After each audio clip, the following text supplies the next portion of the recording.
দেবিদার বাজারের যে তোলা খায় সেই লোকটা, নেতার আশেপাশে আছে গাঞ্জা ফুল, নেতার আশেপাশে আছে নেতাকে রাতে ট্যাবলেট সাপ্লাই দেয় এমন লোক, আশেপাশে হচ্ছে নেতার সাথে বসে বসে আমি ওই দিন আমাকে বললো বোতল মেচ,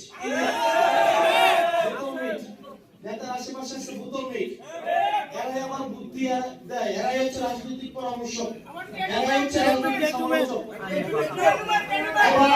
এবার আসেন, এই চরিত্রের একটা রাজনৈতিক দল আপনার সামনে যখন আসবে, এই দলটা যখন ক্ষমতায় যাবে, ওই দলটা থেকে কি আপনি অর্থনৈতিক স্বাধীনতা আপনি কখনোই পাবেন না, কখনোই পাবেন না।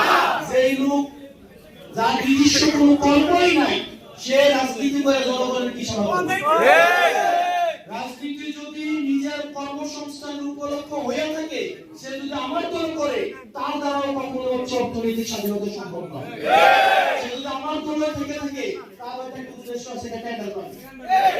সুতরাং আপনি দেখবেন যে ওই রাজনৈতিক নেতার আশেপাশে চাপবাজগুলো আপনি, আমরা এটা নিশ্চিত করতে চাই গুণগত যোগ্যতা সম্পন্ন মানুষ, যারা পড়াশোনা জানে বা যারা পড়াশোনা নাও জানে, যারা হচ্ছে কি অর্থনৈতিক ভাবে সমৃদ্ধ, মনস্তাত্ত্বিক ভাবে সমৃদ্ধ, রুচিশীল, যারা সমাজের পরিবর্তন চায় এবং যারা হচ্ছে মাদক মুক্ত, মাদকের বিরুদ্ধে জিরো টলারেন্স।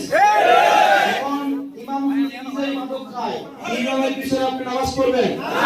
মাদকের ডিলার যদি ঘোষণা দেয় মাদক মুক্ত করবে, এই ঘোষণা আপনি বিশ্বাস করবেন?